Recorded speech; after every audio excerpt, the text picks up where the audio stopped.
Good evening, Lisa. Good evening, Andrew. I asked my friend, Mr. Kipling, why are there so many cherries in the kitchen? And he said, I'm going to knock up some tarts. Okay, what have we got, Mr. Kipling's We cakes? have got Mr. Kipling's I'm going to have a French cakes. fancy. Okay. Explain. We've got Mr. Kipling's cakes because the episode of Are You Being Served that we've looked at tonight, what's it called again? Happy Returns. Happy Returns. Features the last appearance of James Hayter. I'm going to have a yellow as one. Mister Tebbs. Okay. I'm going to save the pink one till later. Okay. James Mr. Hayter. Tebbs. Mr. Tebbs. Yeah. James Hayter is the voice of Kipling cakes in the 70s. And the reason this is his last episode, I'm going to put that down. The reason this is his last episode is because he was going to come back for the next series, but the Mr. Kipling company didn't want him to carry on with the part because they thought Mr. Tebbs was quite a nasty character. So It's not that bad. no, but they said to him, you know, we don't want you to go back, and he said he wanted to. So they offered him 3 times as much not to do it than he would have been paid to do it. Or just to sit at home. Just to sit at home, so he didn't do it. Apparently. I just need a drink now. Okay. Right, Sorry about this, viewers. Lisa.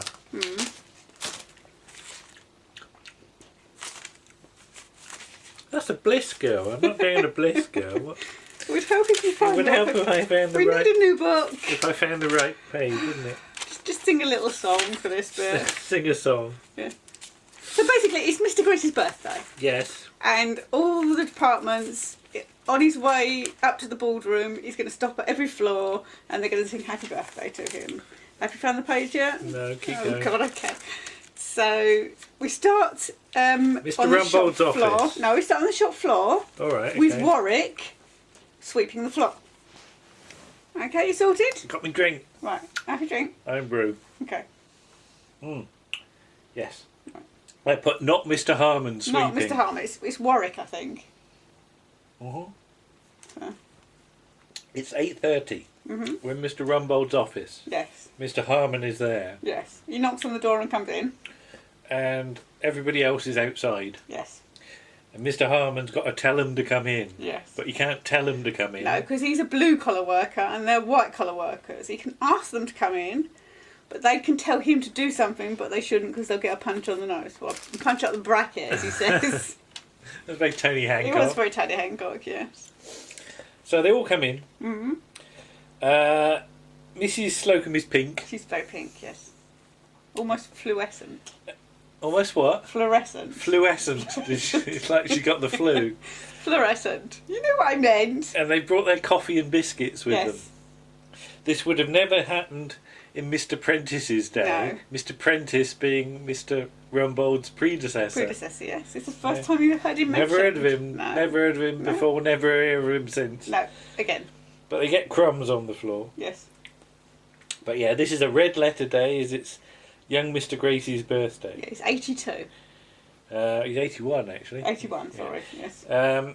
He's going to stop on every... I like the way they say every floor. There's only about 3 It's only about floors. 3 or 4 floors. Yeah. Until there's not. And they're going to sing Happy Birthday to You. Mr. Humphreys is on his hands and knees by Yes, this point, he's isn't he? gone to pick up a crumb that Miss Brahms has dropped. And he notices that Mr. Rumbold is wearing odd socks. Yes. He must have dressed in a hurry. But they're also going to get their birthday bonus. Yes. I have to be careful how I said that. Mr. Rumbold has got a pom-pom dahlia in his lapel. Dahlia, yes. Yes. And Mr. Lucas, who's not actually In the the scene, which you don't even really realise No, you until don't miss it's him. mentioned.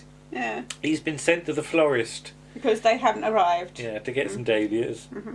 When he turns up, he's brought decorative ones, Yes. which have got like long stems and Yes. foliage on them. Foliage, Yes. leaves and things. I know what foliage is. Leaves and things. Very precise. Leaves and stuff. Miss Brahms puts the stalk in her bosom. She puts doesn't it in a décolletage. And So does Mrs. Slocum. yeah. But Miss Brahms tucks hers in her knickers and Mrs. Slocum doesn't. But I think probably the best thing to do is to hold them proudly. Yes, rampant. In front of them. But yes, right, turn page. Okay. Right. Get the right page. Yes, here we go. Yay! Hey, it's working. Slowly. But yeah, young Mr. Grace is going to be serving them in the canteen later, isn't he? Yes. And there's going to be a party. Yes, in the evening. Miss Brahms missed her last bus home last time. Yes, and she got a lift from Captain Peacock. Who's all hands, Yes, isn't he? he's apparently got about 6 pairs of hands. Yeah, isn't he an octopoid? Yes, that would make it 8 pairs of hands. Okay, he's an insect then. Yeah. 8 pairs of hands? That'd be 16 hands. He's some sort of Siamese twin spider. All right, he's got 8 hands. Okay, could we move on? Okay. So she doesn't want a repeat of this, so she wants to get home. And Mrs. Slocum, the man next door, is calling in to check on her pussy. Yeah, but after 11:30, his wife won't let him out. Yeah. And Mr. Rumbold got his like musical thing in his mouth, hasn't he, for the note? Is it an harmonica? Probably. Or something? Yeah. Mouth organ. And he said, "This is the note. Have you got it?" "Yes, we have." Why are you doing it like a Dalek? Well, they were all doing it Why on one note. Yes, but they didn't sound like a Dalek. Okay. But then the lift arrives and gets stuck. It does. So you can see this much of Mr. Grace. Yeah, you can just see him through the slit, can't Yes. you? And it's Yeah. just the top of his head, basically. Yes. I'm stuck! And you put young Mr. Grace is all small. It makes it look like he's a midget. But he's alright because he's stuck in the lift with his secretary, isn't he? And he's enjoying It's apparently that. 19. Yeah. I'm not sure I believe that. No, okay. I'm alright, shut the door! Yeah. Oh, by the way, Mr. Rumbold, you've got odd socks. Yes. So in the canteen, there's a happy birthday banner's been put up. Yes. And what was it? Miss Brahms was good at joined up writing At school. She came first. Yeah, because she had to write the cards Place out. cards, yeah. And Mr. Humphrey said he got an O level in collecting dinner money. Miss Brahms doesn't want to sit next to Mr. Lucas as he pinches her bottom. Yeah. So young Mr. Grace, Mr. no, that'd be wrong. Mr. Humphrey says he'll sit next to next to him, Mr. Lucas yeah. instead.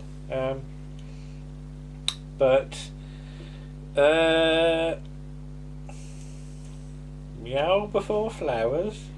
What? I have no idea. No idea what. Meal before flowers? No idea. Oh, they've used the flowers before. Oh, right. The previous couple of years. Yes, the flowers and the cheese have been used before, and the so has cheese the comes from 1964, which is like 14 years before. And they've got a table with a so they wonky put leg some as well, crackers haven't under they? it. They've got some cheese biscuits. Because what was it? Mr. Tebbs asked Mr. Humphreys whether he's got anything that big, and he can't help him. No. Yeah, the cheese has got mice teeth marks in it. Apparently. Because you think Mr. Humphreys thinks it's been decorated beautifully, and Mr. Lucas says no, that's the mice's teeth. And it's got some initials and things written on it. So Mrs. Slocum loves Captain Peacock. Yes. So that's how they're able to date it from 1964. And yes, old, tough, leathery, and rejected. Yes. Whether that's the cheese or Well, no. Mr. Lucas says the cheese isn't doing too well either. Then the canteen lady comes in. Plates. Yeah. Just She's always slings so them about. unpleasant, isn't she? She just bangs them on the table. So Mr. Harmon then he does all this sort of announcements. Yeah, he does like sort of like, my lord, ladies and gentlemen. Be upstanding for young Mr. Grace. There's a reference to 1893 and Mr. Grace Senior. Yes, Mr. Grace's father, I guess. Well, no, because his uncle. His uncle, because he was left it by the uncle. So this is a bit of history here. And he used to give out a florin, didn't he? Yeah. And he gives all these little boxes out with a coin in. And it's a 10p, isn't it? Is it 10p or whatever something? it is? It's a silver one anyway. So. And he says, for what you're about to receive. And it's definitely what you're about to receive because he's going off to the Savoy with his secretary. Yeah. And they bring the gruel. The gruel. Which is like Oliver Twist. I was only going to say Oliver Hardy, but yeah, you're right, Oliver Twist. And though, what? To be fair, if it was gruel, it wouldn't be the colour it was. No. Because gruel is just like a sort of watery, kind of porridgey kind of thing. What colour is this? Orangey It's brown? sort of brown. It's like a sort of hot boy. Hot A hot boy? What are you thinking about? Are you thinking about Mr. Lucas later on? A hot pot. What's a hot pot not? A good spot. What? A good pot, you mean? Whatever. Carry on. Mr. Lucas is handed the gruel, but young Mr. Grace is shaking so much. He gets some of it in the bowl. He gets some of it in the bowl. Not much though. Most of it goes on the floor. And then he's got the British Rail champagne that he's got to try and get the cork out. Yeah, and he never manages it. It's like my bottle that I was posing with last night for the TV Years photo. The cork is jammed. Yeah, in our bottle. In our bottle, yeah. And young Mr. Grace has a sort of... Oh, I can't do it.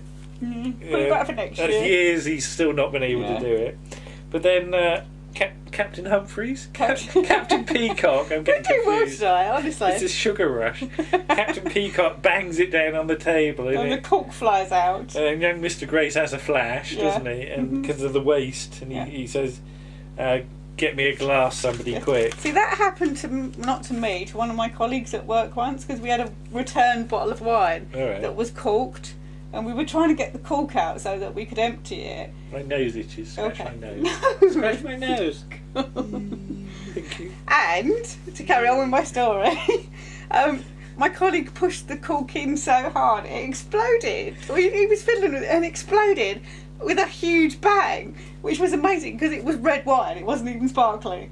Okay. So, that's my cork getting stuck in. Later on, the customers have gone. Yes. And Mr. Rumbold's wearing his dressing gown and a sort of black leotard thing, isn't it? Yeah, it's like an all-in-one. You know, like people that... A onesie. It's not a onesie. Combinations. No, it's like a polo neck... Not polo neck. A roll neck top and black trousers. It's like the kind of thing that stagehands wear, so that when they do stuff, you can't see them. Okay. Yeah, but this is so he can get in his Humpty Dumpty outfit, isn't it? I sounded really rude when I said that. What? What did you say? Stagehands wear when they do stuff and you can't see them. What stagehands get up to in the dark is their business. This is rapidly going downhill. This is the Christmas special. This is sillier than ever. And it really is. But yeah, his Humpty Dumpty outfit is just an egg with little hands, little legs and arms, and isn't it? big Dangling. ears. And the ears pop out, but young Mr. Grace comes in and sees it and recognises him straight away from the fake ears, doesn't he? But they're going to do a ballet, and Mr. Humphreys is producing it. Yes. So he comes in his dressing gown, which is very pink, isn't it? Yes, it's like it's. I'm trying to think what kind of. It's a very 70s dressing gown. It's like that sort of really stiff material, and it's really sort of. If it was almost like. Are you saying Mr. Humphreys is really stiff? No, I'm saying that the dressing gown material might be quite stiff. Carry on. Okay. They're doing the dance of the toys. So enter a teddy bear with his head on sideways. Yes, and this is Mister Tebbs. Mr. Tebbs. Yeah, because he can't see out. If he looks at the mouth, he can't hear him through the ears. So he has to look out through the ear, so he can hear through the mouth or something. And Mr. Lucas comes on as Little Boy Blue. Yes, and he's got a plastic flasher mac on, hasn't he? You can see his legs a little bit and his hat, and he's holding his horn in his hand, isn't he? More about his horn later. But the reason he's got his plastic mat covering his modesty is that his tights are too tight and his smock is too short. Yes. So there's a lot to see, is there? Yes. Okay. Yes.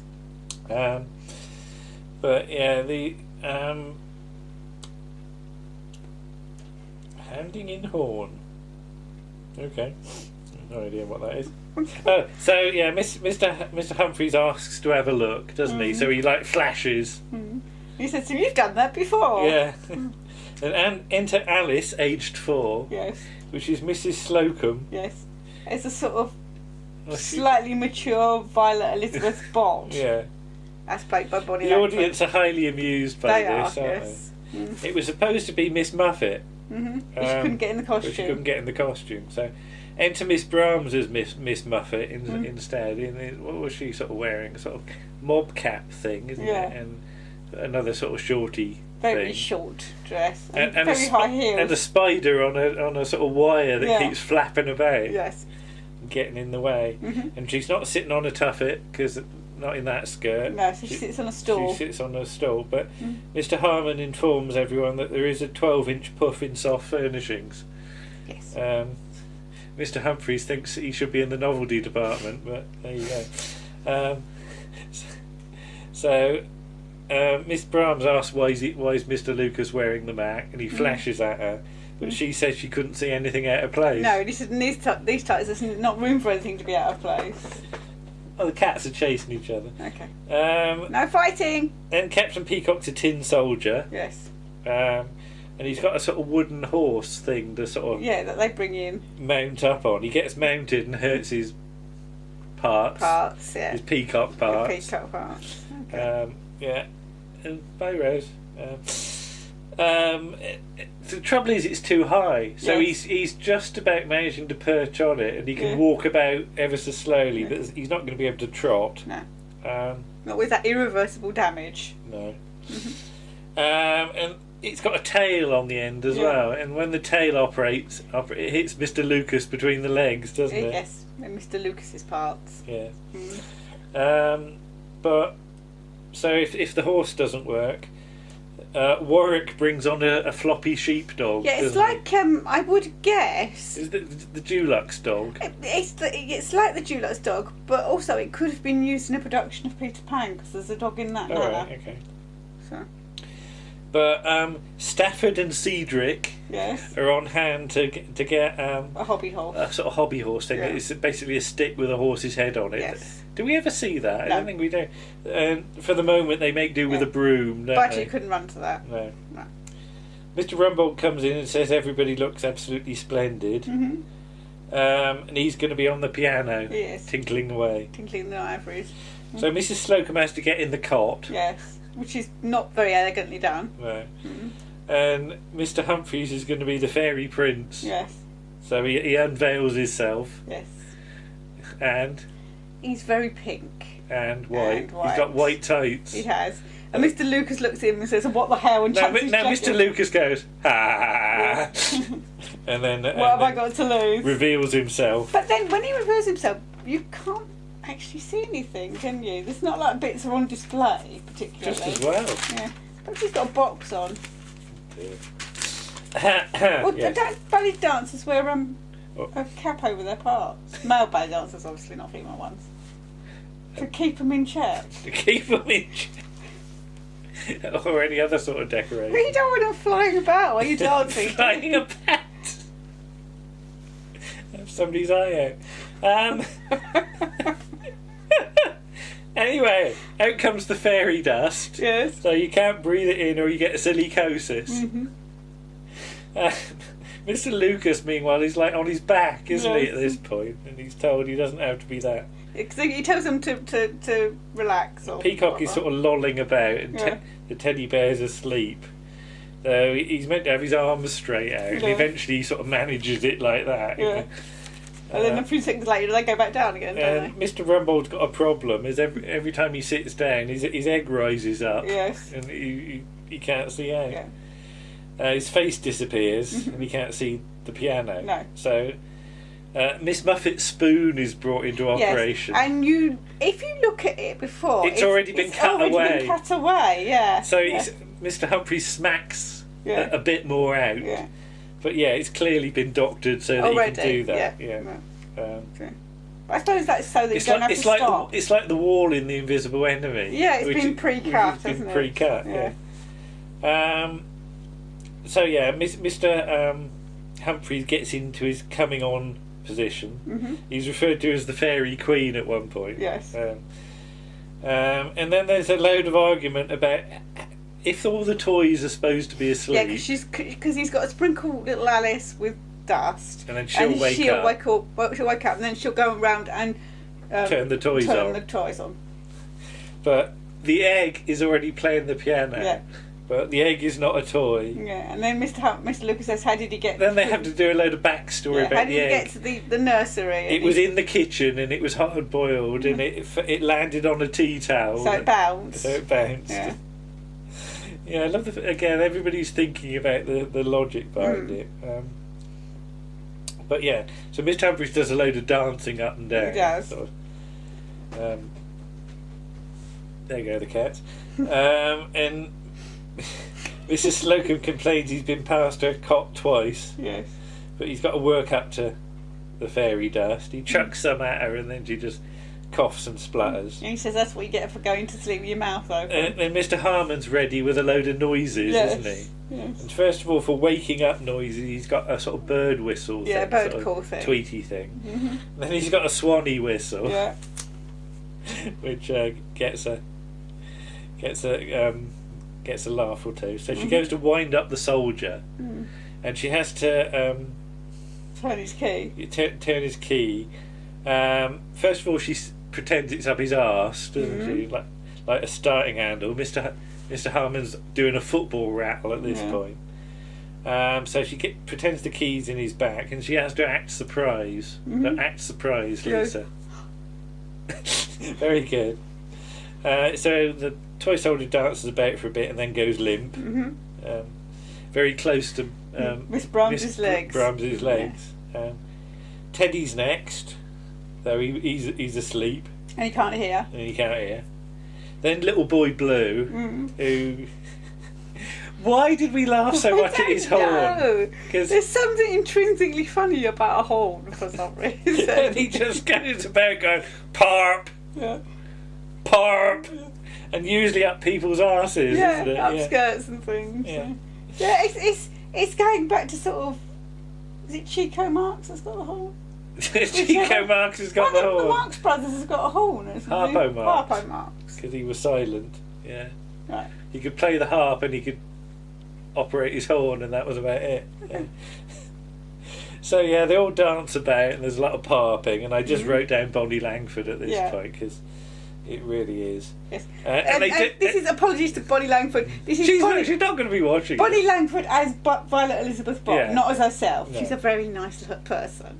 But at the end of the dance, they do a sort of "How's that?" don't they? And there's a lot of applause from the audience. Yes.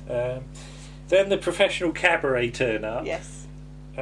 Who've got all the same costumes. Yes. Well, it's one male dancer. Yeah. And all the rest are women, sort of scantily dressed dancers.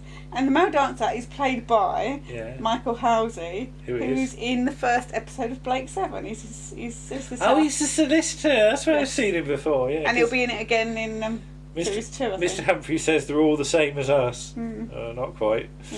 But with a bit of fairy dust. Yes. And an edit. Yes. A jump cut. Suddenly all their costumes change into like silvery top hat and tails thing. And they do a little dance. And I just put reality's gone for a Burton at this point. Yes, again. Yes. As with one of the previous Christmas specials. Yeah, when they start singing down the camera. Yeah.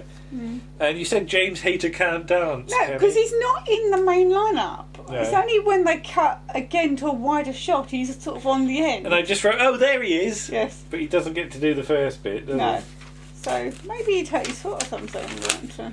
Anyway, young Mr. Grace turns up.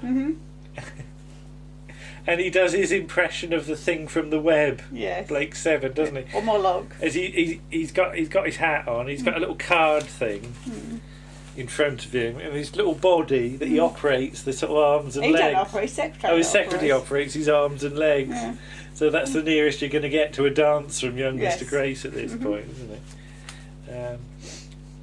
But yeah, and they all do happy birthday to Mr. Grace, and he gets the sheepdog, doesn't he? As well as loads of presents. Well, loads of boxes anyway. So. And then a load of balloons and streamers come down. And then it's just chaos, isn't it? And then the end titles are all over the place as people are just chucking balloons and stuff and trying to burst them. Yeah. And James Hayter's wincing at all these balloons being burst, isn't he? And I just wrote in big letters, "Utter shambles." Yes.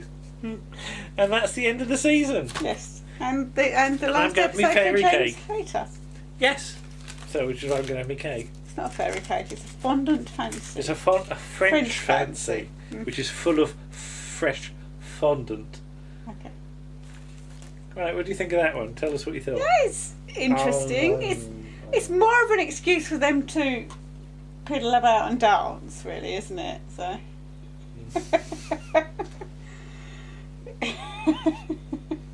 So yeah, but it's okay. That was me being sensual. Okay. Should I make happy noises? No, Oh, right. don't make happy noises. Nobody I wants to made hear Warren that. spit his tea out You again. will. But yeah, it's interesting. I quite like Mr. Stop it. I quite like Mister Tebbs. I'm quite sad that he's not coming back for the next series. Again, he didn't get much to do, did he? No. Because he's quite mellowed by this episode. He's not. No, sort he of wasn't a too- grumpy sort, was he? Yeah. But yeah, so on to series 7 and Alfie Bass Oh, as yes. Mr. Goldberg. Okay. Well, we'll bring this shambles to an end. We will. There's no balloons and streamers though. I'll just say cheers. Yes. Got me iron brew. Okay. Better have some of that. Okay. Bye-bye. Bye.